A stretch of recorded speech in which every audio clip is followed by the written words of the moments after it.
back. Welcome back. And of course, let's welcome our guest, Mr. Martin George. He is chairman of the Tobago Chamber.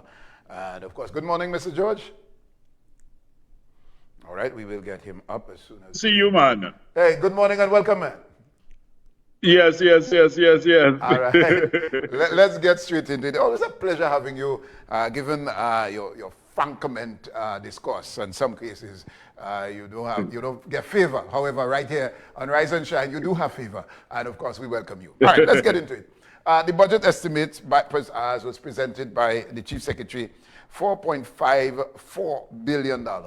Just an overview as to the amount requested, and we'll get deeper into the conversation. Well, the thing is, Brother B, it's really an illusory exercise every year because, first of all, you are doing this blindly because you have no idea as to what the national budget is. And we know that based upon the findings of the Dispute Resolution Commission, you are allocated a certain percentage of the national budget. So when you ask for your figures, of course, you try to, maybe look into your crystal ball to, gauge as to what the national budget may be. But remember, the national budget is read in September. So therefore, when you do your exercise in June, you're basically shooting in the dark when you are trying to put together figures as to what you're expecting or asking for as your overall budgetary allocation for Tobago. The next thing we have to look at, Brother B, is the question of, do we really have an economy in Tobago? And I ask this not facetiously, or, in a jocular manner.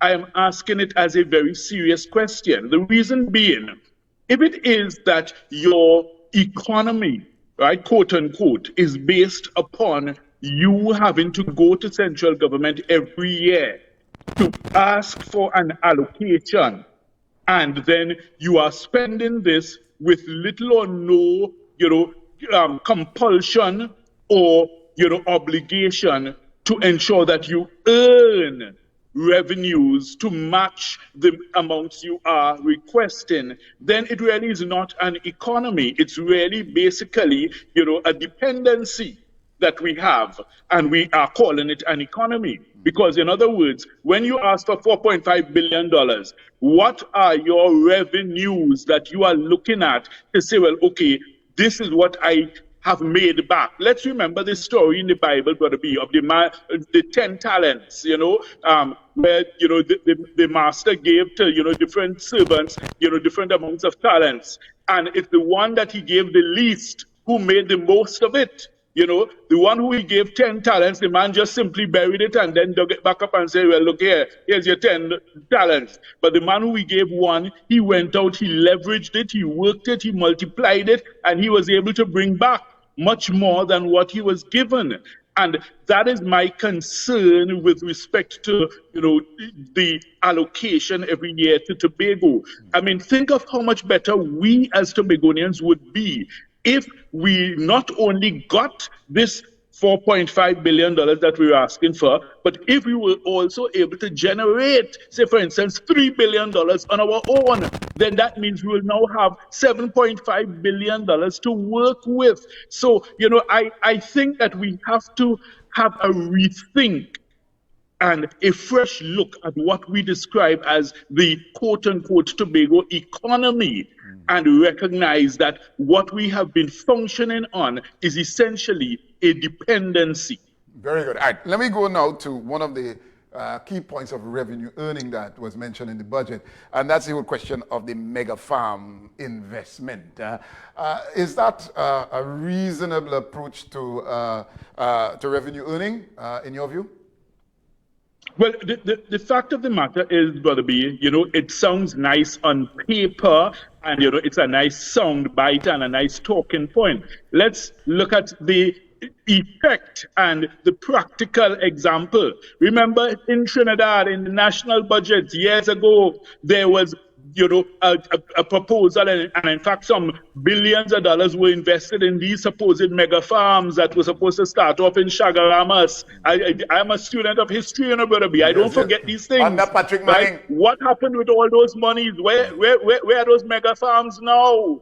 If you understand me, so I mean, it's a nice talking point, and it sounds brilliant on paper to say, yes, we're going to invest in mega farms, but you have to think practically. If you are to approach something like that, then you have to have a holistic and whole of government approach to it. In other words, you have to say, well, okay, look, where are we getting the labor from? Let's start with that. All right. I have suggested, both in my personal capacity and as chairman of the Tobago Business Chamber, I have said we need to restructure and revamp the CPEP, URP, the casual labor sector. And if it is that we are able to say, look, these persons are going to be incorporated into the agricultural sector, and you also have to ensure that you give a full day's work. It cannot be that you come out at 5 o'clock in the morning with a weed whacker or a swiper. You spend 2 hours and then you go home and you get a full day's pay. We have to, at some point, we have to become serious about what we're doing, because this type of, way we're going is unsustainable in the real world, and the amazing thing is, the very same Tobagonians who would sit and, enjoy this type of largesse and this type of benefit, if they have to go to the US or UK, where they are forced to, fight for their jobs, fight to keep their places, they fall in line quite nicely. They get up every morning, they fight in snow, sleet, hail, rain, thunderstorm to make sure they get to the job, because they know if they miss, then somebody is waiting to take their job. If they miss their work and they lose their employment, then they couldn't pay their electricity, they wouldn't get the heat, they would not be able to get their gas, they would not be able to move around. So in other words, the same mindset that we are able to adapt to when we are working and living in developed countries, why can't we start to think in terms of Tobago, right? And I'm starting with Tobago. Of course, we need it both for Trinidad and Tobago, but we're talking about Tobago here. Why can't we in Tobago lead the way and start showing the nation that we are capable of that sense of responsibility to give a full day's work for a full day's pay? Okay, Mr. George, now I want to transition into what kind of facility the THA could set up to generate a flow of financial capability in Tobago. But just as you mentioned, CPEP and URP, let me just pull the figures here. 44.77 million for CPEP, 97.07 million for URP, and of course, development capital expenditure, 1.15 billion. Are these figures realistic? I know you spoke about the dependency, but in terms of what the situation now, are these figures realistic if the THA and Tobago, by extension, is to really develop? Well, the thing is, you ask yourself, realistic as juxtaposed to what? What is your comparator? On what basis are we even beginning to look at it as being realistic? Is it that you're going to compare it to the work output that is given? Because if that's the case, then it will never be realistic. You can't ever walk around and say, well, I have seen, how many hundreds of millions of dollars of CPEP work having been done if you are to measure it objectively and realistically. So that's why I keep saying that it's really an exercise. It's a one-trick pony show that we go through every year with this budget exercise, because it's not linked to any hard economic reality. Now, you asked in terms of how could Tobago generate revenue. The thing is, okay, let's look at examples. And that's why I always say we don't need to reinvent the wheel. We can just look at other examples and follow. Say, for instance, okay, look at Bermuda. Bermuda is a place with very little natural resources. In fact, even rainfall, they don't get much of it. But yet still, Bermuda is the leading center for reinsurers for the entire world. So you have all these big insurance companies. Their headquarters are registered and based in Bermuda. So the Bermudan government gets billions of dollars in tax revenue from these reinsurance companies. So they have found a niche and they have worked that niche. There are some other islands, say for instance, let me give you an example, Dominica. Dominica has started a program of citizenship by investment. In other words, someone wishes to become a citizen of Trinidad and Tobago, or if in our case, somebody wishes to reside in Tobago, then we can set up a program whereby you say, okay, look, we will allow you to have citizenship. However, you must pay a fee for that. In other words, it's a privilege, it's a luxury we are affording you to be able to call yourself a citizen of Trinidad and Tobago, and particularly one who is living in Tobago. So therefore, you pay an initial fee. In some cases, some islands charge up to $250,000 for the citizenship. And then you have to pay an annual renewal fee of $10,000. Even Bermuda, if you want to buy property in Bermuda, you must pay an initial deposit to the government. I remember at some point it was like almost like $500,000 US that you must pay just to be able to purchase land in Bermuda. And that's just to the government. So in other words, there are several ways that the THA and Tobago can start generating your money. We could become an offshore financial center. We could become a center for e-commerce. We could be a center for persons who want to work from home or work from the luxury of a tropical island. So in other words, you could be a stockbroker in New York. Once you have a good internet connection, once you have all the facilities and resources, you could be lying down on Store Bay or Pigeon Point, and you have your laptop there, and we make sure that you have very strong Wi-Fi signal, you have all the connectivity, and you could be doing your work there. We could promote that. People would love that. In other words, it's the best of both worlds. There are so many things that can be done. There's no shortage of ideas or mechanisms for generating income. But what has happened is that we have gotten so comfortable and relaxed by the fact that we do not have to generate income, that we just go every year, we stretch our begging bowl just like Oliver Twist, and we say, "Sir, can I have some more, please?" And what about, let's just pluck out some of the information that would have been read during the budget presentation. What about the spell? Let's focus on spell for a while. They spoke to manufacturing brake pads and so on. Where can we begin to really utilize spell, Mr. George? Well, I mean, the fact of the matter is, I mean, if you do have a source of aggregate and those mineral resources, then of course that is brilliant, that is excellent. And the fact of the matter is, we could look up the Caribbean islands, because there are many other Caribbean islands that do not have their own natural quarries or so. So therefore, if it is that we are able to look at doing some sort of export of the Caribbean, all right, we can therefore generate lots of foreign exchange in that regard. We can manage and leverage it properly. But the point is, we have to start approaching governance from a business model as opposed to a dependency scenario. And that's all I'm asking Tobagonians to do. I'm not saying to get less money or get less income. I'm saying, sure, ask for more. Yes, you get more in terms of your allocation, but let's try and see, people. Let's just try and see. Could we also now leverage this as the Bible showed us with the man with the one talent, who took the little bit that he got and he was able now to multiply that. So in other words, you get your 4.5 billion from central government, and then now the THA, by its innovative programs, by Tobagonians all getting on board with it, we say, okay, look, we are now going to earn even more. And we earn another 4 billion on top of that, which we could now set up our own heritage and stabilization fund for Tobago.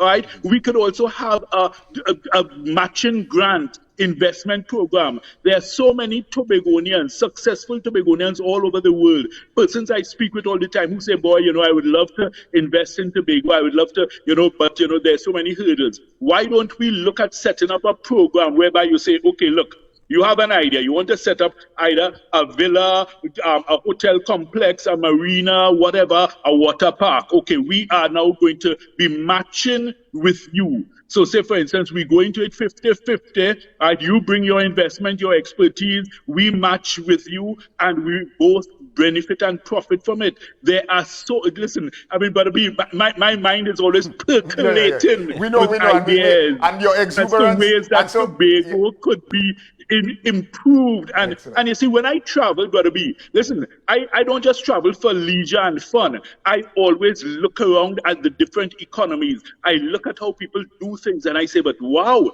we could be doing the same thing in Tobago. You know, it's like, as I've said before, Brother B, I have been to every island in Hawaii. I've been all over the place, driven, you know, all over. And I can tell you, as a Caribbean, we have much more to offer than Hawaii. Excellent, I'm telling you, we have much more variety, much more natural beauty, much more everything. But we are not leveraging what we have. We are not making use of our talents. And that's where I want Tobagonians to get back to. But you think back years ago, Tobagonians were known to be the brightest, hardest working, most industrious set of people. What has become of us? Why have we become this type of lazy, dependent, you know, where we just basically looking for a handout all the time? Why can't we still get the allocation from central government and say, on top of that, we're going to make more from this? Mr. George, I've been to Trinidad recently and I saw a number of vagrants lining on the streets in Port of Spain. And when we had a conversation, some people say it as a result of COVID-19 and the effect of post-COVID. Let's bring that into perspective, the business recovery post-COVID in Tobago. Some businesses are struggling to stay alive, and there are a number of issues surrounding the business community. Let's speak to that, post-COVID, and what they should be done from this allocation, if granted the amount. What can be done to assist businesses that have fallen or is struggling to stay alive given the post-COVID effect?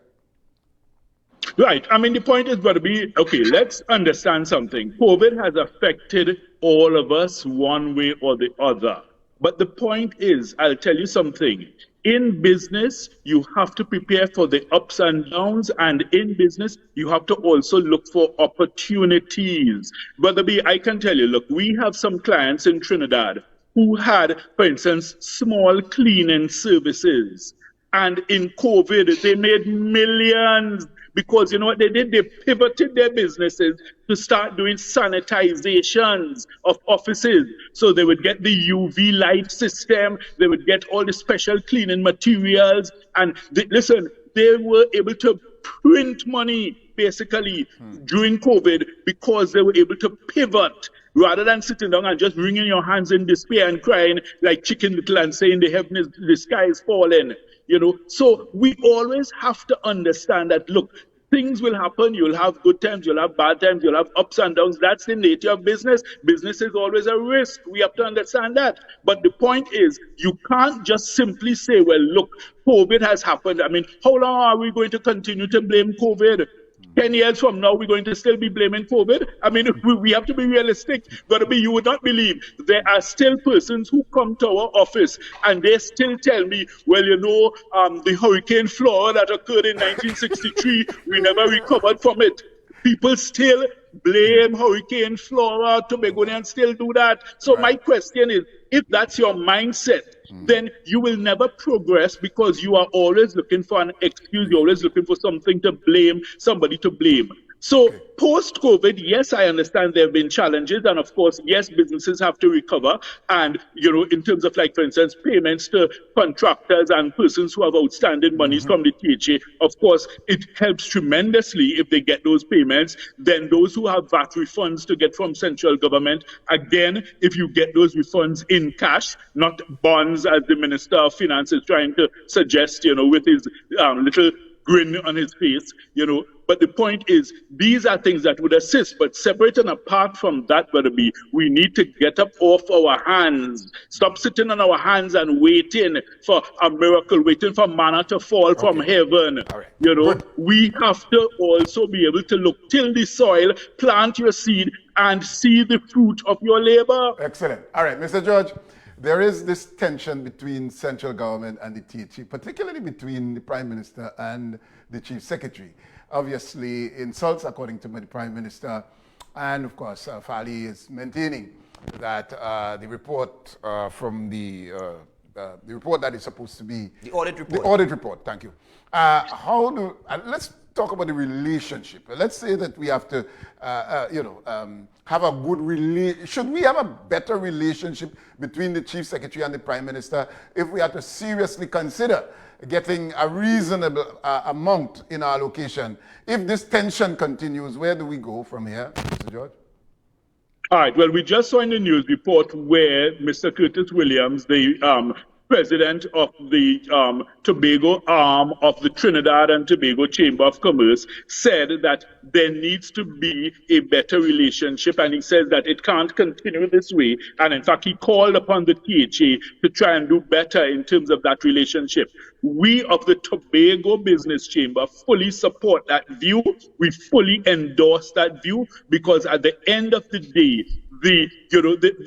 this acrimonious relationship is not going to get us anywhere, because it's the same central government you have to go to for your budgetary allocation. It's the same central government that you have to go to for so many approvals and so many things that are required to be done in Tobago. And, while we may not like it, and while we may, rail against it and say, well, it's not right, we should be able to do our own thing, then part of doing your own thing might also include central government saying, well, then generate your own money every year. If you understand me, we have to be realistic and practical and understand that while there's a way you do things, Brother B.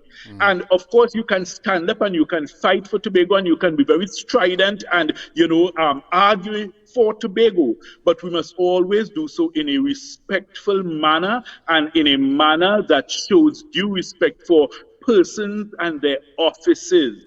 You don't have to like somebody, Brother B, to show that respect. And that's where I always am very firm on that point. I do not tolerate or encourage that type of public disrespect and, the name calling and the disparaging remarks that are made. I was particularly disappointed in some of the exchanges I saw, going back and forth, between those two gentlemen. And I think that is not good. And I think we as Tobagonians, we ought to set the bar higher. And we ought to call upon the THA and its leadership to show a better standard of behavior and to show the way that, in other words, you are the bigger man, you are the more mature person in this scenario, and therefore you will not go down into the gutter.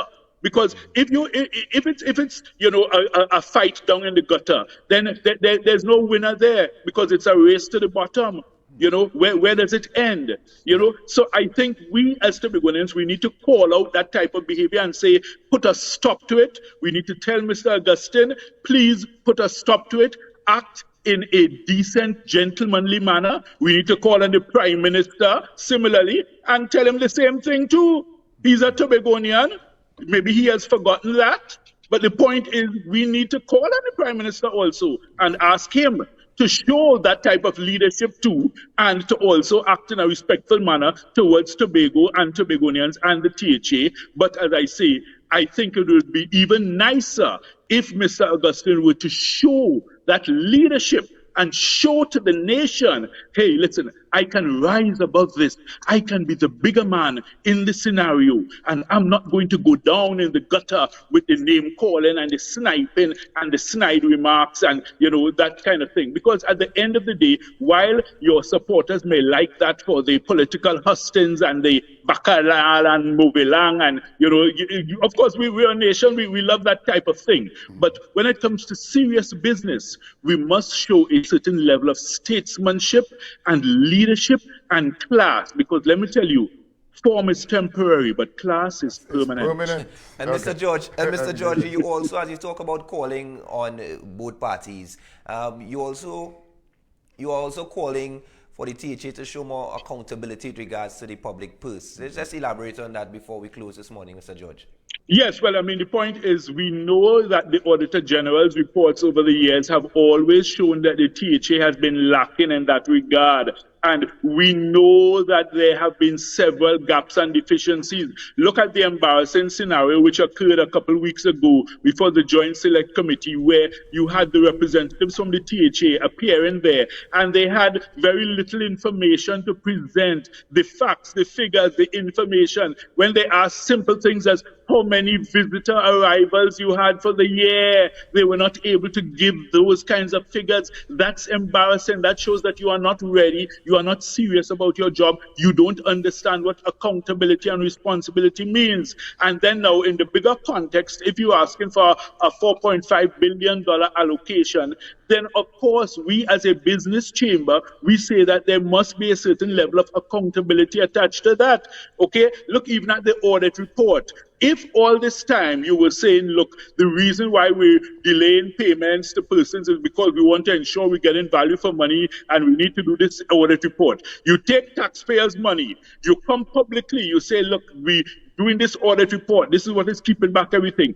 Now the audit report is ready. All of a sudden the story has changed and you're saying, well, we're not making it public, we're not revealing it. Come on, please, right. don't insult my intelligence. All right. Don't Mr. insult George. my intelligence. Yes. Mr. George, indeed, always a pleasure. And I tell you, I just enjoy your discourse every time.